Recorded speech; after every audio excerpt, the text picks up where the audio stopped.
Calls क्या जरा वो बताइए।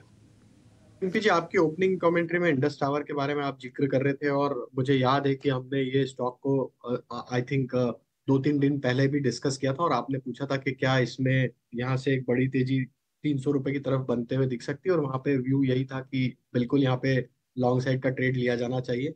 आज पहली पिक इंडस टावर ही है। हालांकि stock F and O ban में है, इसलिए काफी समय से एक प्राइस रेंज में अटका हुआ था, और लेकिन डिस्पाइट ऑफ स्टॉक बैन में है फिर भी आज एक बड़ा मूव स्टॉक में बनते हुए दिखा है। जिस तरीके के मोमेंटम आज डेली वीकली टाइम फ्रेम पे बनते हुए दिख रहे हैं इंडस टावर में, हमें लगता है ये 255 260 की तरफ बढ़ते हुए दिखेगा। तो Indus tower trading point of view से बाय किया जा सकता है। 233 के आसपास के स्टॉप लॉस होंगे। हालांकि पिछले 5-7 मिनट में वापस से इसमें एक तेजी बनी है, तो स्टॉक के थोड़े से लेवल्स चेंज हुए, बट हमें लग रहा है 260 तो इसमें इजीली एक टारगेट आते हुए दिख सकता है। दूसरा stock again high beta stock पे फोकस है, जिसमें हमें लगता है अडानी इंटरप्राइजेस। ये स्टॉक पे फोकस करना चाहिए। ये स्टॉक काफी समय से एक रेंज में कंसोलिडेट करते हुए देखने को मिला है, और जिस तरीके से आज दूसरे अडानी ग्रुप स्टॉक्स में एक मोमेंटम बना हुआ है, पूरा मार्केट का ब्रेड्थ भी आज एक पॉजिटिव साइड पे, तो अडानी ग्रुप के स्टॉक्स में हमें अडानी इंटरप्राइज यहाँ पे प्रॉमिसिंग लग रहा है। एक बड़ी रेंज का ब्रेकआउट यहाँ पे सीरीज के आखिरी पड़ाव पे होते हुए दिख रहा है। हमें लगता है ये मोमेंटम अनफोल्ड होते हुए दिखेगा टुवर्ड्स 3400 3450 की तरफ। तो अडानी इंटरप्राइज बाय करना 3400 के टारगेट के लिए, स्टॉप लॉस होंगे 3250। तीसरा स्टॉक बाय करना है अंबुजा सीमेंट। अंबुजा सीमेंट में भी देखें तो ये अपने सीरीज के हाईएस्ट पॉइंट पे अब ट्रेड कर रहा है, और जिस तरीके से स्टॉक में पिछले 2-3 दिनों में देखा हमने एक नैरो प्राइस रेंज का ब्रेकआउट आज के सेशन में होते हुए दिखा है, तो अंबुजा सीमेंट पे हमारा व्यू बुलिश है। एक्सपेक्ट कर रहे हैं ये मोमेंटम एक्सटेंड होगा टुवर्ड 630 की तरफ। स्टॉप लॉस रखेंगे 592 का। ये स्टॉक पे भी बाय करने की सलाह है। होटल्स आज भी हम देखने की बढ़िया तेजी है और लगातार ये शेयर चला है। राजेश जी जरा आप इंडियन होटल्स को चेक कीजिए, 600 रुपये के भाव इसके हैं, आज रिकॉर्ड ऊंचाई पर भी ये पहुंचा है। किस तरह से देख रहे हैं आप शेयर को? क्या यहां से भी तेजी के मौके हैं, या शेयर चूंकि एक तरफा चाल दिखा चुका है, अब थोड़ा सा सावधान रहना चाहिए, बच के रहना चाहिए? देखिए ऑल टाइम हाई ट्रेजेक्टरी पे स्टॉक है, और अगर हम देखें तो हॉस्पिटलिटी से रिलेटेड स्टॉक्स में एक अच्छा बाइंग इंटरेस्ट देखने को मिला है। कंटिन्यूटी ऑफ ट्रेड यहाँ पे बनते हुए दिख रहा है। इंडियन होटल के ओवरऑल स्ट्रक्चर देखें तो फोर्थ कंसेक्यूटिव मंथ है जहाँ पे स्टॉक में एक हायर हाई लो फॉर्मेशन बनते हुए दिख रहे हैं, जो कि एक क्लियर सस्टेन अप ट्रेंड को डिस्प्ले करता है। हमें लगता है कि सेक्टर में एक अच्छा यहाँ पे मोमेंटम बना हुआ है। तो इंडियन होटल में जिनके पास पोजीशन है, अब यहाँ स्ट्रेटेजी ये होगी कि स्टॉप लॉस को थोड़ा ट्रेल कर ले हायर साइड पे। नियर टर्म सेटअप के हिसाब से 580 के आसपास के स्टॉप लॉस रखें और पोजीशन होल्ड रखें, क्योंकि ये मार्केट में जिस तरीके से बुलिश टेक्सचर है, हो सकता है स्टॉक में और भी अपसाइड कंटिन्यू होते हुए दिखे, क्योंकि हम देख रहे हैं जो भी stocks all time high trajectory में ट्रेड कर रहे हैं, जहाँ पे नो सप्लाई जोन जो बिना रेजिस्टेंस के ब्लू स्काई टेरिटरी में ट्रेड कर रहे हैं, वहाँ पे एक अलग ही तरीके का बिहेवियर और एक कंटिन्यूटी अभी भी बनी हुई है। क्योंकि स्टॉक का बिहेवियर देखें या मार्केट का बिहेवियर देखें, एक बुलिश ही डायरेक्शन में है। तो अपसाइड के टारगेट 620 630 भी आते हुए दिख सकते हैं। 580 का स्टॉप लॉस ट्रेल करें, पोजीशन होल्ड रखें इंडियन होटल। आइडिया की बात कर रहे थे तो हमने आपके लिए जी एंटरटेनमेंट भी हाईलाइट किया था। आज थोड़ा सा रिवर्सल उस पर ज़रूर है। पॉजिटिव खबर नेगेटिव खबर उसका रुख उसमें चल रहा है, पर जैसा कि हमने मीडिया काउंटर्स में एक गिरावट ज़रूर देखी है। राजेश जी, सन टीवी आपको फिलहाल कैसा दिख रहा है चार्ट्स पे? क्योंकि एक लंबे अरसे के डाउनफॉल के बाद आप देखिए थोड़ा इसने 2 बार जाके करीब 600 का स्तर भी रीटेस्ट किया। आज 20 डे मूविंग एवरेज को तोड़ने की कोशिश कर रहा है।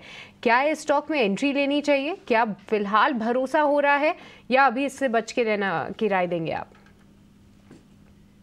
तो देखिए सृष्टि, पहली बार स्टॉक में एक यहाँ पे अगर हम डेली सेटअप देखें तो एक फॉलिंग ट्रेंड लाइन का ब्रेकआउट बनते हुए दिखा है। हालांकि ओपन इंटरेस्ट देखें तो कोई सब्सटेंशियल ओपन इंटरेस्ट चेंज नहीं हुआ है। लॉन्ग बिल्टअप के साइन है, लेकिन काफी थिन ओपन इंटरेस्ट के साथ पोजीशन ऐड होते हुए दिखी है। तो यस, यहाँ पे एक ट्रेड लिया जा सकता है। काफी बड़े कंसोलिडेशन के बाद काफी समय से स्टॉक एक अंडर परफॉर्मिंग स्टॉक रहा था, साइडवेज था, और अब यहाँ पे एक फर्स्ट साइन ऑफ रिवर्सल बनते हुए दिख रहा है। तो एक छोटे स्टॉप लॉस से ट्रेड लिया जा सकता है लॉन्ग साइड का। अगर ये कंटिन्यूटी रहती है, स्टॉक अब 630 के ऊपर सस्टेन होता है अगले 1-2 ट्रेडिंग सेशन, तो हमें लगता है कि यहाँ पे एक मूव अनफोल्ड होते हुए दिख सकता है टुवर्ड 660 की तरफ। तो छोटा स्टॉप लॉस होगा 625 का, बाय किया जा सकता है। ओके, तो कुछ लेवल्स हैं जो कि ध्यान में रखने हैं सन टीवी को लेकर। फिलहाल इन स्तरों पे बाय भी कर सकते हैं, पर आज ऑटो कंपोनेंट्स हम इसके बारे में कम डिस्कस करते हैं।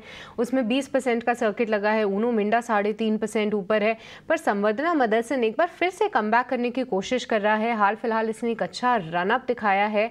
कैसे देख रहे हैं आप इसको चार्ट्स पे, और क्या कोई ट्रेड यहाँ पे बनेगा?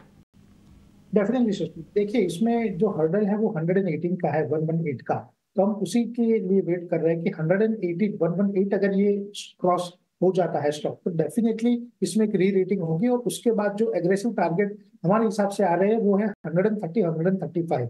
तो वेट एंड वॉच 118 के ऊपर अगर डेली चार्ट में क्लोज देता है ये स्टॉक, तो डेफिनेटली 112 के स्टॉप लॉस से इसको खरीदना चाहिए। पहला टारगेट 130, दूसरा टारगेट 135 का है।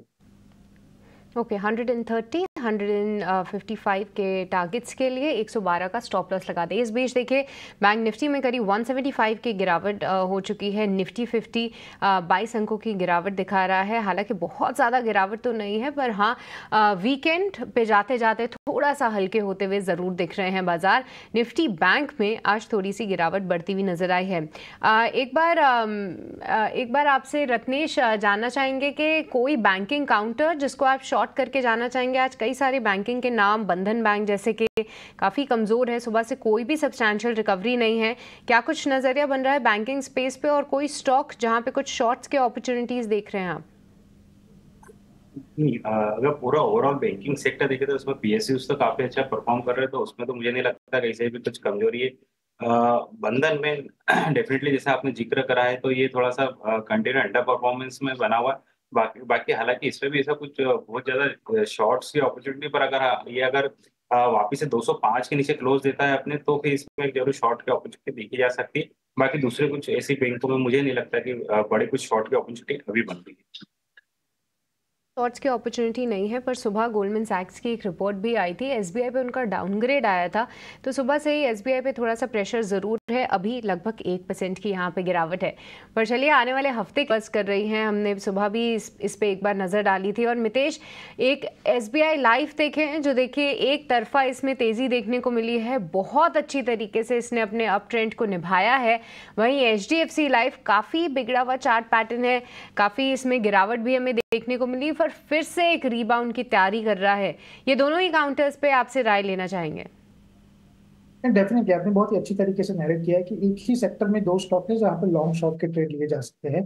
पर अभी एचडीएफसी लाइफ में जो आपने बोला वही है कि कंसोलिडेशन के बाद एक अपमूव की तैयारी है। सिस्टम और मेथड के हिसाब से 570 के ऊपर एक ट्रेंड रिवर्सल मिला है, तो हमारे हिसाब से ये जो करंट ट्रेंड वो एक्सटेंड होना चाहिए। और पहला जो टारगेट आता है उसका वो सिस्टम और मेथड के हिसाब से 620 का आता है। So we are of the view के 560 के स्टॉप लॉस से अगर एचडीएफसी लाइफ में ट्रेड लिया जाए तो डेफिनेटली 620 के टारगेट अगले 10 से 15 दिन में आ सकते हैं।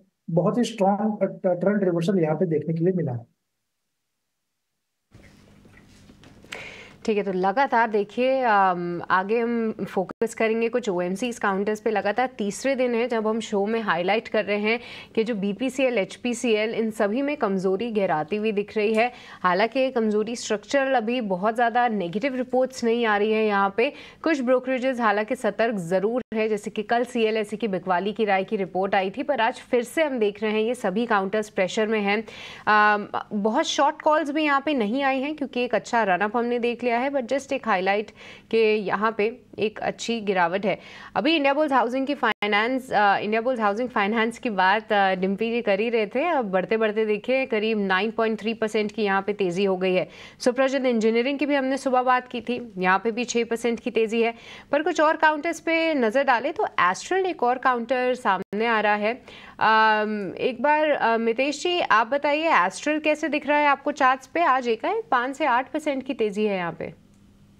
डेफिनेटली एस्ट्रल बहुत ही स्ट्रॉन्ग तेजी सिंगल डे में दिखाई है, और हमारा लास्ट वीक के 3 रिकमेंडेशन थे उसमें एस्ट्रल एक था, तो डिस्क्लेमर के तौर पे हमारे क्लाइंट के पास हो सकता है जो वीकली रिपोर्ट हम बताते हुए। तो डेफिनेटली एस्ट्रल के ऊपर 2050 के ऊपर एक ट्रेंड रिवर्सल है, और ये कंटिन्यूएशन ऑफ द ट्रेंड हमको आज कंफर्मेशन मिला है। अगर आप देखें तो बहुत ही लंबी अवधि के बाद एस्ट्रल जो काउंटर में एक दिन में 6% की बढ़त देखी गई है, और आज इंटरेस्टिंगली वो वॉल्यूम सपोर्टिव भी है। तो हमारे हिसाब से ये जो ट्रेंड है वो चलना चाहिए। हमारा जो इनिशियल टारगेट है उसमें वो 2150 का है, 2150 का, करंट लेवल के ऊपर इवन 6% के ऊपर भी अगर किसी को लेना है तो यहाँ पर डीप स्टॉप लॉस 2020 को स्टॉप लॉस लेना चाहिए, पहले टारगेट 2150 के लिए। ओके तो कुछ लेवल्स हैं जो कि आपको एस्ट्रल में ध्यान रखने चाहिए। काफ़ी अच्छा चार्ट पैटर्न भी आ रहा है, पर चलिए वक्त